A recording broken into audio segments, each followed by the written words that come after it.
इतना सब कुछ हो जाने के बावजूद मिनाहिल अब भी अपनी फूफो माजदा का साथ दे रही है और कह रही है कि शायद वो मुझे अपनी औलाद मानने लगी हैं, क्योंकि अपनी औलाद उनकी तो उन्हें धोखा दे के जा चुकी है।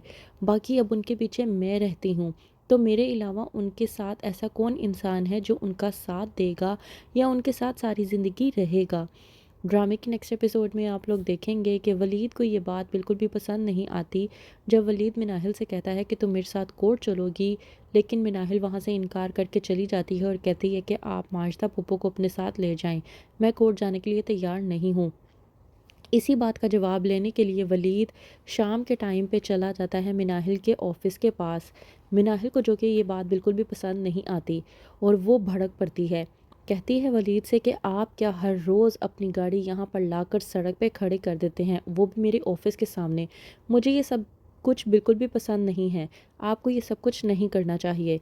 वलीद ये बात सुनने के बाद गुस्से में आ जाता है और कहता है कि तुम मुझे एक बात बताओ, तुम ये सब कुछ मजबूरी में करती हो या फिर अपनी खुशी से करती हो? आखिरकार तुम करना क्या चाहती हो? मिनाहिल जो कि वलीद से कहती है कि मैं सड़क पर खड़े होकर तमाशा नहीं करना चाहती। इसी बात पर वलीद मिनाहिल को अपने साथ एक रेस्टोरेंट में ले जाता है ताकि उसके साथ आराम से बैठकर बात कर सके। वहीं पर दूसरी तरफ ज़ैन जो कि अपनी बीवी मिशा के साथ अपनी ज़िंदगी गुजारने का सोच रहा था, हो जाता है उसका मिशा के साथ बहुत बड़ा झगड़ा, जिसकी बिना पर मिशा ज़ैन को बेइंतहा बातें सुनाने की कोशिश करती है। वहीं पर ज़ैन जो कि मिशा से कहता है कि तुम बहुत अच्छे तरीके से जानती हो कि मैंने मिनाहिल को छोड़कर तुम्हें चुना। मिशा इस बात पर ज़ैन को बातें सुनाती है और कहती है कि ये मैं भी बहुत अच्छे तरीके से जानती हूँ कि तुम यहाँ पर मेरे लिए नहीं बल्कि मेरी प्रॉपर्टी के लिए हो। इस बात को तुम ना ही दोहराओ तो तुम्हारे लिए बेहतर होगा। ज़ैन की बात सुनने के बाद इस कदर गुस्से में आता है कि वो कहता है मिशा से कि ये बात तुम भी बहुत अच्छे तरीके से जानती हो कि मैंने तुम्हें अपनाया, वो भी तुम्हारी टूटी हुई शादी के बावजूद। यही बात होती है कि मिशा तैश में आ जाती है और कहती है ज़ैन से कि इतना भी मुझे सुनाने की कोशिश ना करो, क्योंकि तुम भी दूध के धुले हुए नहीं हो, बहुत अच्छे तरीके से जानते हो कि मैं क्या कहना चाह रही हूँ।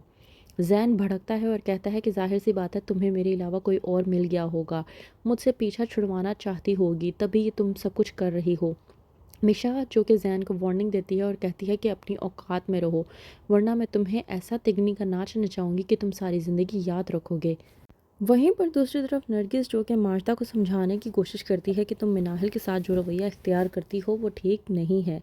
मार्ता नरगिस से कहती है कि तुम मिनाहिल को नहीं जानती, वो मुझे बहुत ज़्यादा सुनाती है और मेरे साथ तेर मेर करती है। अभी तो वो मुझे ये कहती है कि सब कुछ मेरा है, कल को जब घर उसके नाम पर चला गया तो वो ये ना हो कि मुझे घर से ही बाहर निकाल दे।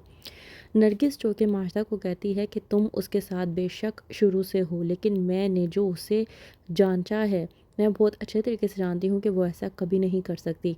मार्ता कहती है कि मैं जानती हूँ वो बहुत अच्छी थी, बहुत ही ज़्यादा अच्छी थी, लेकिन ज़ैन की तलाक के बाद से वो मुझसे बदले लेने लगी है, मेरे साथ हर चीज़ में तेर मेर करती है। वहीं पर दूसरी तरफ आरफा जो कि ज़ारा के घर के पेपर्स निकलवाना चाहती है ताकि वो तमाम तरह हैसियत ज़ारा से लेकर उसे उसकी औकात याद दिला सके। कहती है आरफा के बस अब इसके घर के प्रॉपर्टी के पेपर्स हासिल करने बाकी रह गए हैं, और वैसे भी मैं काम कर कर के थक चुकी हूँ। मैंने कह दिया है हन्नान से कि बस अब बहुत हो गया, जितना जल्दी हो सके ये सब कुछ करो। एक बार इसका मकान मेरे नाम पर हो जाए फिर देखना मैं इसको कैसे इसकी औकात याद दिलाती हूँ। तो क्या होगा इन सब के साथ, क्या होगा अंजाम जानने के लिए देखते रहिए पत्थर दिल।